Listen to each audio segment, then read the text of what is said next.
Hello and welcome back to the X-Files Revisited. We are back with episode 3 of season 4, The Field Where I Died. Brian, tell me a little bit about the legacy of this episode. Well, before I tell you about the legacy of the episode, why don't you guess where this episode sits in the IMDb top 217? I mean, I say top 217. There's only 217 episodes. Yeah. So, where does it sit amongst those 217? 183. 183. Okay. It sits at 203. Yeah. So that should tell you a little bit about its legacy. Amongst X-Files fans, this is fairly hated, I would say. Right. There are its defenders out there. Don't get me wrong. There always are. Yeah. There always are. You know, there are people who claim Dodcan is the best episode ever made. There are people who claim The Field Where I Died is the best episode ever made. Not found anyone who said space yet, but yeah, There'll be one somewhere. yeah, I'm sure someone's out there who thinks space is the best. But yeah, on the whole, I think the majority opinion is that I think there are a lot of shippers out there. I don't know if you've heard of that term before. Nope. Shippers. Okay, so with any TV show, you get shippers, which is people who they're not so much concerned about the overall story as they are about the central relationship or a particular relationship in the thing. So they're called shippers when they're just like, I'm here for that particular relationship. That's what I'm here for. That's what draws me in. You know, whether it's Lois and Clark or Bruce Willis and Sybil Shepherd in Moonlighting or whoever it was. Was it Sybil Shepherd? Yeah, It was, yeah. So obviously, with the X-Files, there are shippers. There are people who come to the show purely for the Mulder and Scully dynamic. As far as they're concerned, they want to see Mulder and Scully get together. Nobody else will do. So they hate Phoebe from the episode Fire. They hate the vampire woman from the episode 3. And, you know, by extension, hate the episodes themselves. Yeah. And this is another one where, you know, as we will get into it, past lives, Mulder and this other bird are like, you know, destined to be... Does anybody hate Dr. Bambi? Exactly. Tells you something, I think, about where shippers mostly sit. Yeah. Yeah. But so I think when you come to judge this one, I think a lot of when you're looking at that mark, that grade, the 203 of 217, which obviously is pretty low. That would suggest it's one of the worst episodes ever. I'm not sure it is, personally, but I think that a lot of that hatred you can boil down to shippers just saying, no, don't like what they're doing with Mulder's character here. Past lives, devoted to another woman. No, he's Scully. He can't just be friends with Scully. He's destined to be with Scully in this episode. He's telling us he's not destined to be with Scully. They're just destined to be friends. And I think that's where a lot of it comes from. Yeah. Okay. So I don't know. I'll be interested. I'm interested to see where you sit on this one. I think I may have already expressed some of my feelings on it previously. So you may already be clued into where I sit on it. But Yeah, well, I guess we'll get to it as we discuss this episode. yeah, indeed. Shall we jump into the first scene? Let's do it. So the first scene, this is the stinger. This is the grabber.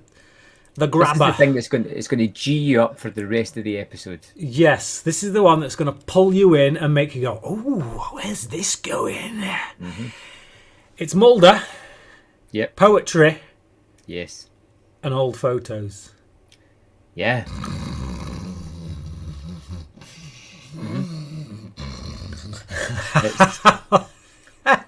Of all the X-Files episodes I've seen, all of them, it is simply the worst opening. It's like It's as if there was a lot of like mid-90s, late 90s, that's kind of dogma cinematic movement where they would try and do like artistic Oh, images, yeah. and it Yeah. feels like it's trying to ape that, and it's just not. It doesn't grab you. It's not Yeah. interesting. And if I wasn't doing a podcast, stop. Yeah, yeah. This is the X-Files via way of Terrence Malick, Yes. but not good Terrence Malick. No, It's no, like the bad Malik. the bad Malick. Yeah, it's just yeah, that's what it feels like, and it's just the thing is that the voiceover should be the hook. If this is how you're gonna do an open like this, then that voiceover needs to key us into something that makes us go, ooh. But it's just this poem that makes zero sense. And you know, I'll say this now. This scene bookends the episode. Yes. So we pretty much get this same scene again at the end of the episode, and the whole point of doing that is that you show the scene. You get to Boris twice. Yeah, exactly. But if you did this right, if this scene actually worked, what would happen is the scene itself would raise questions. The poem would have some kind of resonance with us that would spur us on to find the answers. So that when you got this scene played to you the second time, the meanings would be revealed, and it would hit. Yeah, it would hit certain notes that would go, oh man, wow, it meant one thing at the start, but now it's been totally turned on its head. But all I do when I watch this opening scene is I get to the end of it and I'm like, what the bloody hell was he rambling on about? Well, I mean, when it finished for me, I was like, thank God that's over, and I never need to deal with that scene ever again. Just this one, I'm sorted. I can move on. Oh man, yeah, definitely contender for dullest opening of any X-Files. Yeah. Okay, so we go from there to the FBI busting into the Seven Stars compound looking for Ephesian. Mulder looks wistfully at a door before walking through it. Yes. It's art house X-Files. It's trying to be very dreamlike and subtext that is literally on the nose, but again, it's just failing miserably. I struggled with the start of this episode. Now my thoughts do change as it goes on, but at the start of it, I was really fighting against it because I didn't want to watch it. It wasn't interesting. It didn't hook me or pull me in at all. Yeah. There's nothing grabbing you, and because as well, we've just gone straight into an operation. Like they're busting down doors. We don't know who any of these people are, and so it's a bit disorientating. And because the moment we get in there, we have Mulder wandering off and doing his own little weird thing.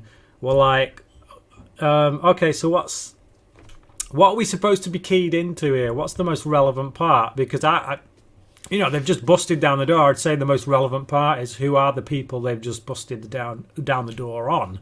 But then we just get this Mulder looking wistfully through a door, and it's like a dream, and it's just, what do you want us to connect to here? Because I'm connecting to none of it so far. Anyway, Scully follows Mulder, and they find Ephesian and his harem about to drink something. So they're under this kind of secret floor. They're about to drink something that looks like it could be poison. Obviously, this is early mid-90s. We've just had David Koresh. We've just had There's been a few kind of instances of cults. I remember there were two specific ones right near each other. Koresh was one of them, and it kind of cast a lot of doubt over FBI policies and how they handled things like these cases and rushing in, and a lot of people were blaming the FBI for the whole David Koresh thing, saying they shouldn't have gone in, they pushed them into doing stuff they wouldn't have done had they not kind of put their finger on the trigger and stuff. So So obviously that's what this episode is attempting to deal with in a kind of sideways kind of way. So we go from there to an FBI meeting. Now I really like this scene. This is, I don't know about you, but I really like this scene. So it's an FBI meeting. Skinner's he's kind of addressing everyone. He's going over the operation, what went wrong, what went right, which is pretty much nothing. He's saying that they went in on evidence that turned out to be bogus and cannot charge the cult. Skinner says that finding the guns. They need to find the guns and the informant, or else they're going to have another Jonestown on their hands. And I think the reason I like this sequence is because we don't often get to see Mulder and Scully interacting with other agents within the FBI other than Skinner. They just kind of get their own. Yeah, doing their job. Like you never feel like Mulder and Scully are part of this wider organisation that we know as the Federal Bureau of Investigation. When it comes to other agents, they're almost like a separate entity unto themselves down in the basement. So it is nice to see them and even at one point in this whole thing, somebody does refer to our man Spooky. So again, it just throws that thing in there, which like. When the show first started, they made a big deal out of that, how everyone calls him Spooky and stuff. Yeah. And then over the course of like season 2 and season 3, we never really had that. So you kind of almost feel like, oh, is that just something they've ditched now, they've abandoned? But no, we see here big FBI operation, all the agents involved, and there we go. We got some dude cranking out our man Spooky over there. Still throwing it out, so it was just nice to have that. So Mulder and Scully talk to Vernon Ephesian. So this is the leader of the group, played by Michael Massey, who basically cherry picks quotes from the Bible, from Revelation, in order to kind of argue his twisted outlook on the world. What did you get from this? I mean, I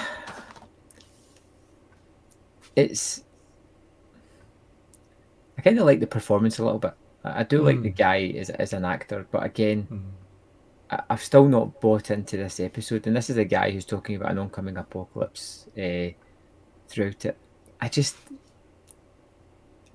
I feel that he's being kind of duplicitous. I don't feel that he's a believer in that at this point, especially when he's having the conversations. And again, to be honest, it's so many parallels with other events that's actually happened that it feels that it's not bringing anything new to the table. It's just almost mimicking the beliefs of the various cults at the time and the big news stories.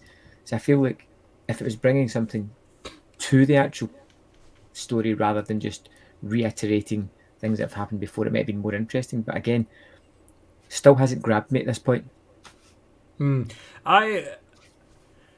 Watching it this time around, so I've never been a big fan of this episode personally, and there's never been anything in it that I've taken away from it that I've enjoyed. That I've been like, hang on, I'm going to sneeze. No, it's gone. Don't you hate it when that happens? But this time around, I think I got more out of this guy, and just that, like you, I don't sense he's a believer. I sense he's a manipulator. He's getting off on the power. But I feel like this episode kind of hits me a bit harder in that regard, with regards to who this character is and what he is, because of the recent Nexium stuff. I don't know if you're aware of the Nexium stuff. So you got obviously Alison Mack being the most high profile person within that stuff. I'm a big fan of Smallville, so it pains me to even bring that up. But Keith Raniere, I've watched a lot of stuff on that whole Nexium thing, and just stuff that delves into Keith Raniere, who he is, what he did, how he did it, and it just, I don't know. Watching this episode now, after seeing all that, I look at this guy and I think, yeah, that's about right. To be honest, it feels about right. This is a guy who, yeah, he's not a believer, but he is full of his own BS. He is absolutely full of his own BS, and he will try and pull the wool over anybody's eyes, even when they can see right through him, and he'll just keep on going because that's what he's learned how to do. I thought that was kind of a nice touch.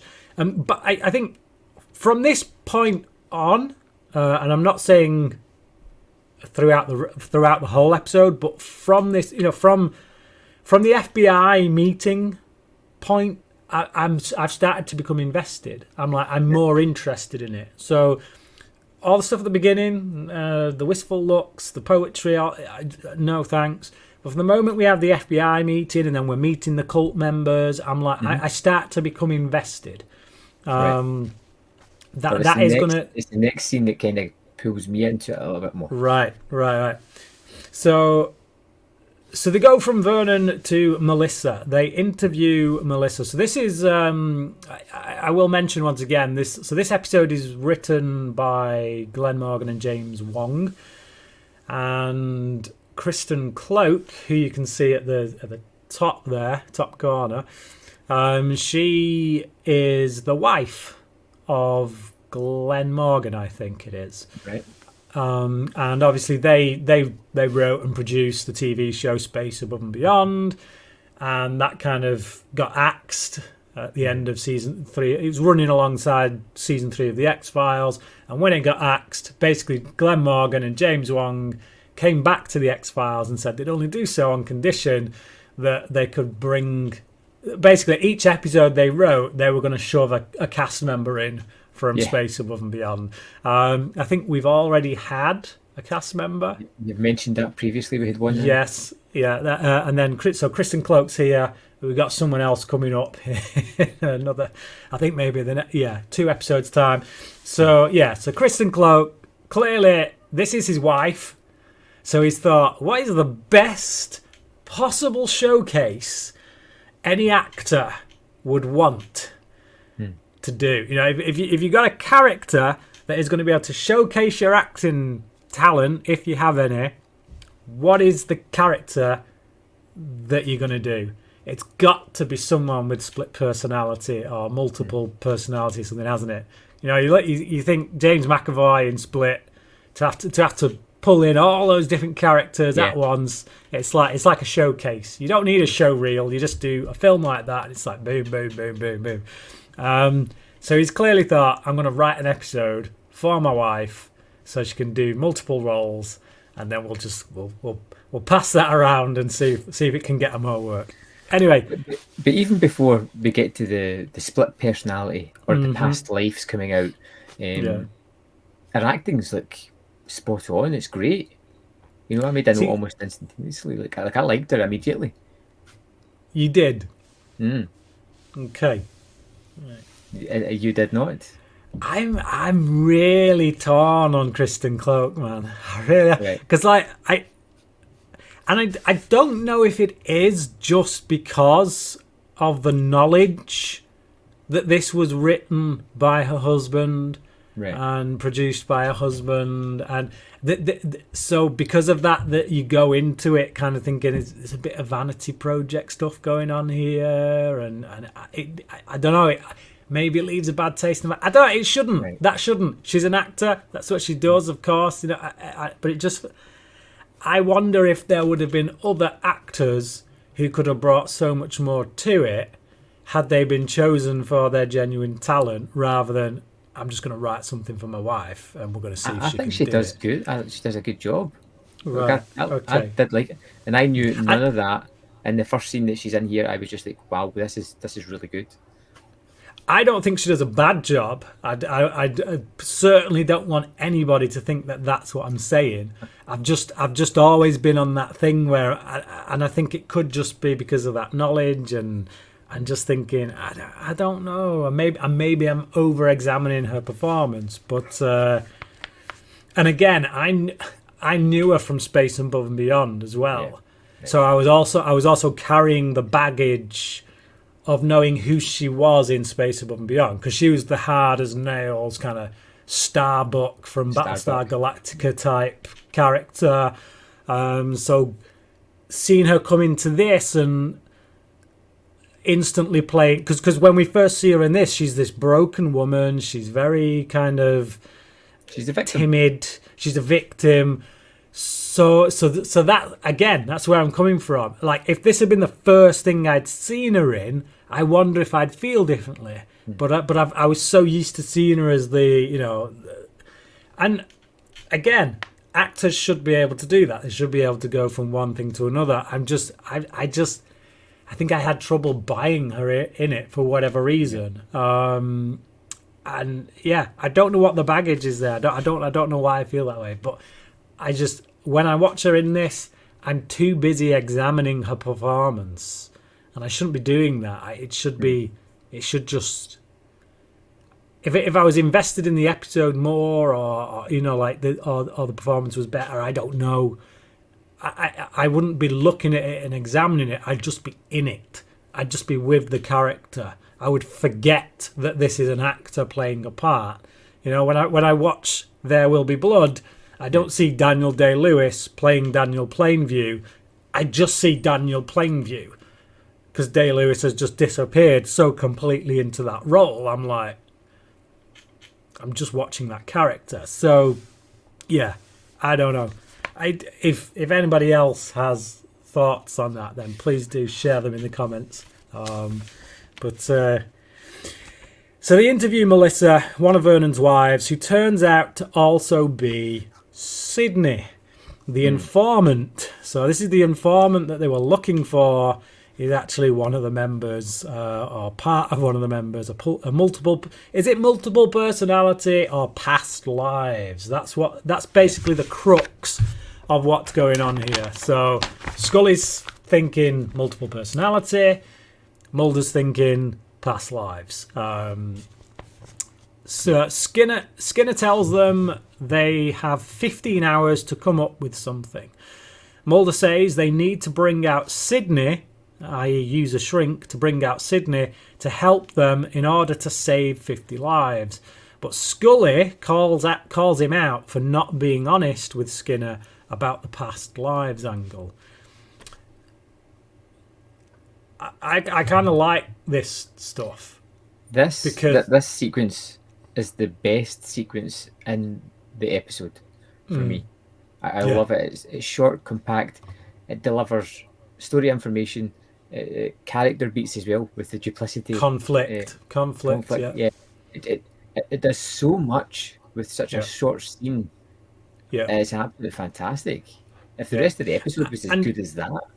Yeah, and the thing is, it's like at this point, not normally at this point in the episode when we've had the is it this or is it this kind of conundrum, we already know it's this because we've seen the man stretching through a thing and ripping some guy's liver out. So we know Mulder's right. Whereas at this point, when we get Scully saying multiple personality, Mulder saying past lives, we're like, which is it? Where are they going? So they've set up a conflict between the two characters. We don't know which one is right. We don't know where the episode is going in regard to each one of these. You can have a pretty safe guess because it usually goes down Mulder's route. But we're still kind of left right. Okay, right. That's the hook. We should have had that hook in the opener, really, but we've taken till here. But it's nicely handled, and I like the fact that Scully calls Mulder out and says, "This is BS from you. You're not, you're normally quick to throw out the theories, and here you are keeping your stuff back because really what you're trying to do is get this woman in front of a shrink so you can try and produce evidence of past life stuff." If you'd have told Skinner that, he would have been like, no chance. Yes, but it shows you how Mulder's become a little bit more worldly wise, and he's leading the way that he wants it to go, just not letting out the crazy, which is unusual, because usually the first thing he's doing is shouting something ridiculous, like in a crime scene. Which is again another good reason to have the agent in the meeting calling out our man Spooky, because right there you're set up for the fact as to why Mulder doesn't want, at this point, maybe doesn't want to go full on Spooky Mulder territory. But so they take Melissa to the compound. She breaks down when she sees her wedding photo. And a character called Lily emerges. A wedding photo. So this is this is what? Which is it when you have multiple? Is it polygamy? There's bigamy, which is 2, isn't it? Yeah, and polygamy is greedy. Yeah. or is it masochistic? Yeah. It's one or the other. Both.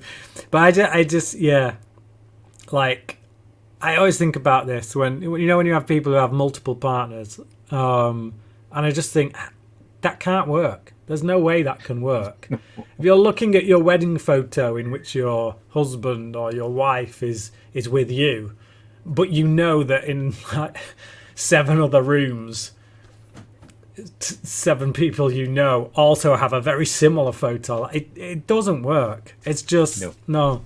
You can't give your all to more than one person. Yeah, it's another. I mean, I suppose you could say it's another type of cult almost. There's a subservience within that situation where someone is control. Someone's ultimately in control of everything.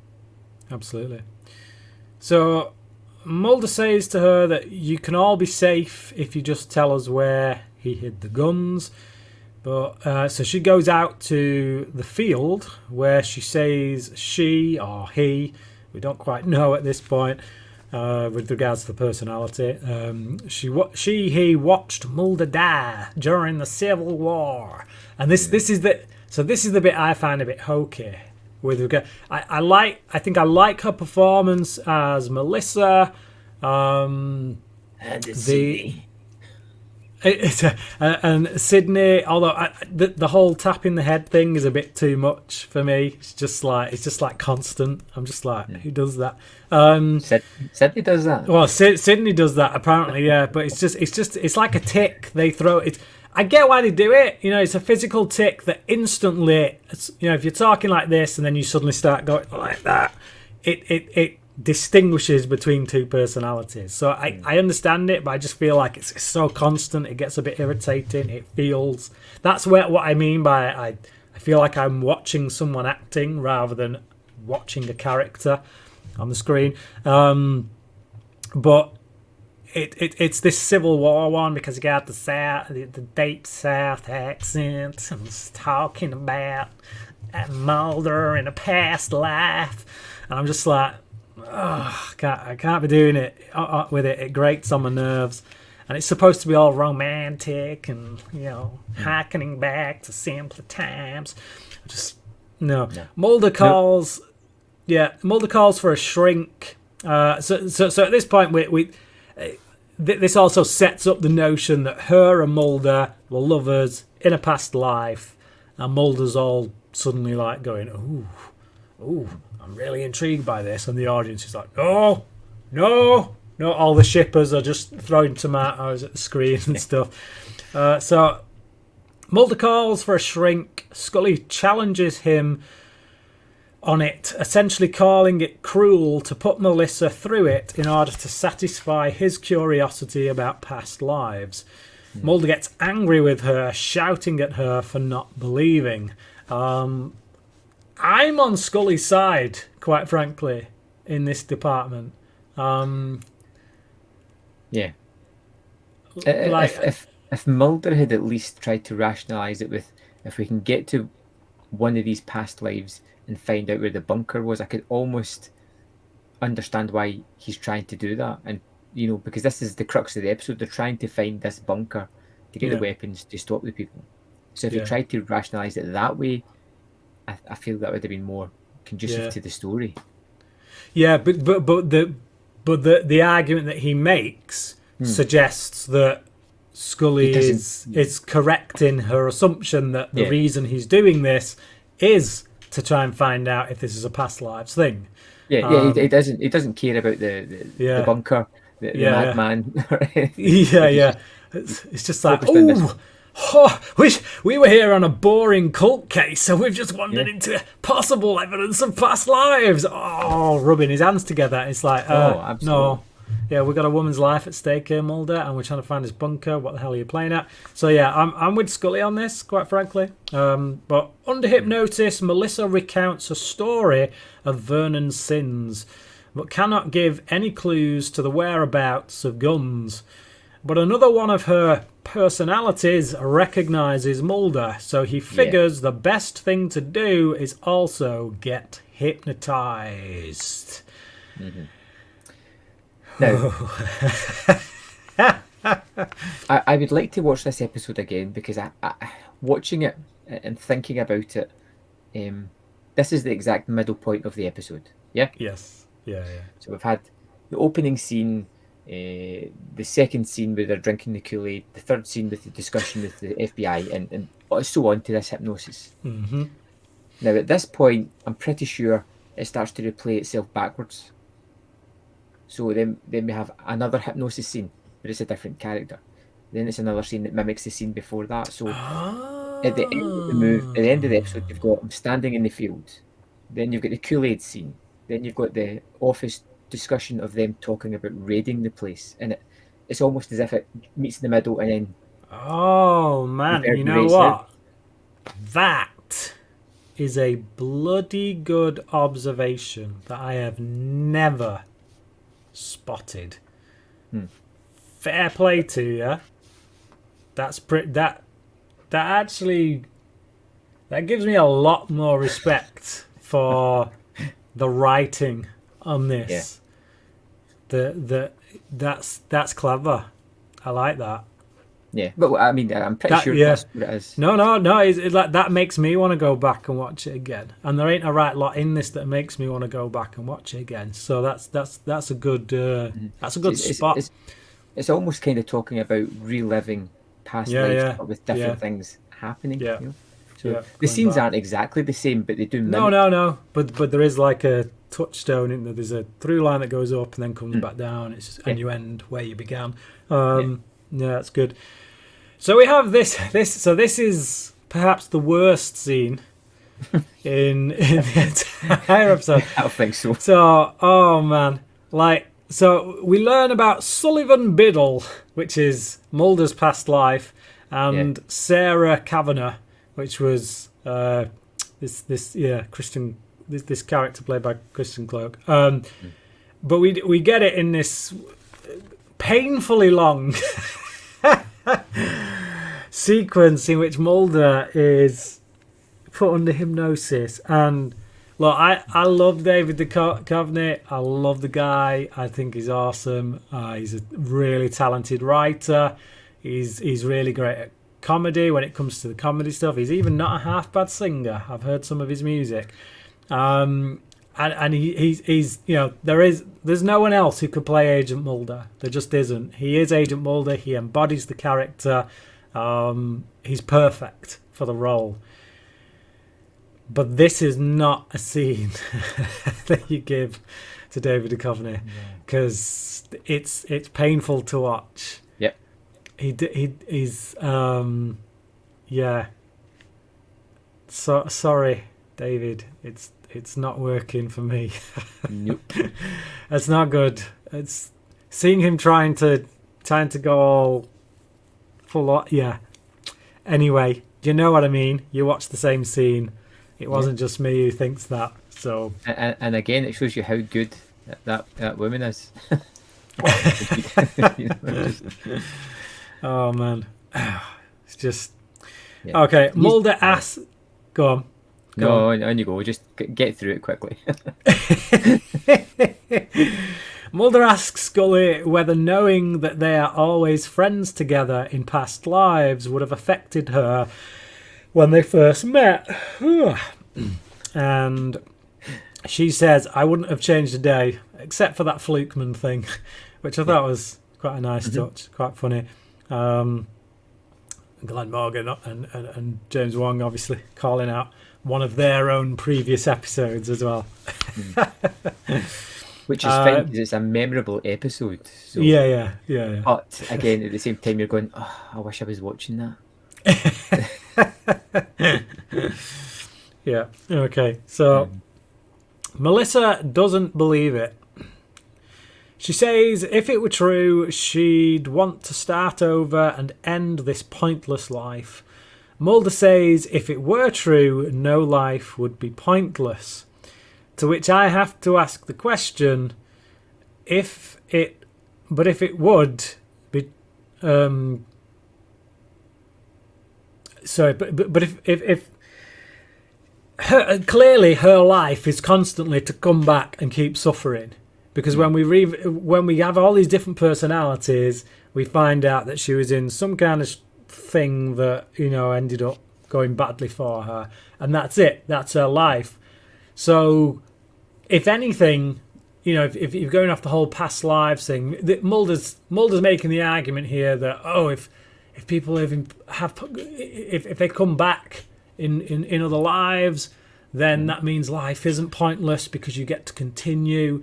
But for me personally, if you're just continuing in a constant life of suffering, then it is pointless. In fact, it's even more than pointless. It's cruel. It's not just pointless. Yeah. It's pointlessly cruel. So for me, that's a fundamental reason why I could never buy in to the notion of past lives and karma and all that nonsense and reliving past lives and all that. For me personally, it's nonsense. But whatever. I'm sure I've offended someone by saying that. Okay. So Vernon and his followers are released, but the FBI still search the compound. Mulder implies to Skinner that in all likelihood there will be a mass suicide as Vernon attempts to fulfill biblical prophecy. So this is like Mulder's kind of profiling side coming into play here. He can pretty much see where this is going to end up and why, which is precisely what happens. Yep. Basically, they get there and they do a whole Jonestown thing. Sydney drink. Basically, they all get together, decide to drink the poison. And there's a bit of confusion for me with regards to what's going on here at the end, because Melissa drinks the poison, so it seems. So we cut away, and then when we come back, she's still alive. I think we see one of the personalities die. Well, this is it. This is what I'm thinking. I'm like, has she faked it? Did she not really drink it? Or has Sydney taken the poison in Melissa's place, and that's why she's still alive? But yeah. Anyway, she wakes up, but doesn't because that dude's still waiting there. So again, it kind of this is the thing. If Sydney has taken the poison on Melissa's behalf, and that's why Melissa's awake, it's almost this like pointless sacrifice. Because when Melissa wakes up, she's still got this dude waiting for her who's going to force her to die anyway. So just having that moment in there is it's cruel. Again, it's this thing where she's got no, she's not. So it's just like great. Mulder finds the bodies, which is quite depressing, and then Mulder poetry and old photos. Yeah. Can I just quickly mention? I've got a little bit of issue with the final few sequences. I feel that the editing is really awful, Brian. Now, it goes from the sermon that he's giving, as he's giving out the drinks, then it jumps to the FBI headquarters as they're playing the tape, then it goes back to some of them drinking it, and Mulder and Scully are there already. Yeah. Yeah. And then all of a sudden they're just all dead. There's no like scene of them. Like, it feels really disconnected. Yeah. Um, It's like with it's like with Melissa and Ephesian. So she wakes up, you're like, yeah, and then he's standing over her, and you're like, oh, and then the next minute they're just dead, and it's just like it's really choppy. It's just I'm all for not filling in all the blanks. I'm all for like it's okay to come in late, get out early, that kind of thing. But if you do it to an extent where you're then like going, what's the practicalities of everything that's going on right now? Who was where when what was happening? It takes you out of whatever's going on. So yeah, I agree. But I'll dive into this one if you want.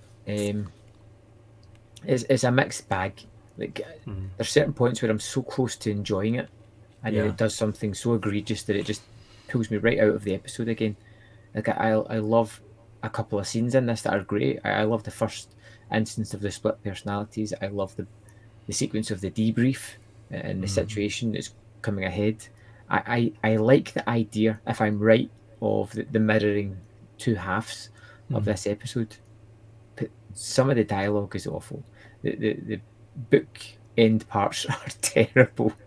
What they do with Mulder in the past lives, I'm guessing, is never going to be mentioned again. So why even bother bringing it up in the first point? And it just seems unfulfilling. Yeah. It's the episode where I almost died.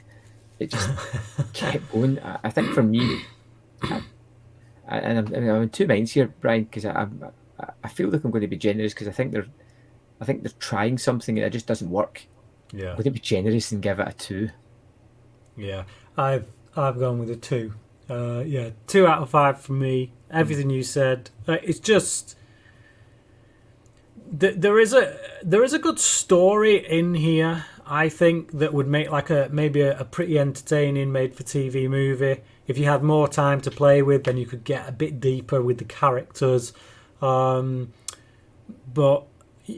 to do what they do, I'm not a big shipper. I'm not like, oh, you can't anybody coming in and affecting that relationship. It's just terrible. But I do think to have this, that, like you said, if you're doing this with Mulder and yet it's never going to come into play again, then it kind of defeats the object. It defeats the object because you're telling us that in every life Mulder and this chick are destined to be together, and yet she's just died. We know he's not going to be with that. So it's just like, so what was the point? It's just it almost contradicts its own thesis in a way. So it and obviously we know it's not going to happen anyway because we're following Mulder and Scully, not Mulder and Melissa. But besides that, it's just I don't like seeing David Duchovny trying to emote too much. I prefer him when he's being sarcastic and and sarcastic FBI guy, not a Polish woman. Yeah. With his sister as his son. Yeah, leave Scully, leave Gillian Anderson to do the heavy lifting when it comes to the acting side of things. You look at something like Beyond the Sea, where she's going up against Brad Dourif, and it's just like boom, they're both up there. You're just like, that's okay. So 2 out of 5. Let's 2 out of 5. Let's leave this one in the rearview mirror and jump on to episode 6, Sanguination. Sanguinarium. Yeah, that's so close. Tell me a little bit about this one then, Brian. I think you're going to like this one. It's gruesome. There's a lot of blood. I think almost. I mean, I'm not a big Giallo guy, but I kind of think Giallo when I think of Sanguinarium to some degree, because it's pretty gruesome. I'm not sure there's anything more to it than that, but yeah, it's that could be a nice palate cleanser after this one, actually. Just something that's trying to be much more than it is, and then something that just is what it is. Fine. Oh, well, fantastic. I'm looking forward to some blood in that one.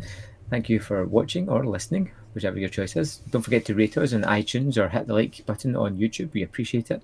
And we'll see you for episode 6, Sanguinarium. Bye. Bye.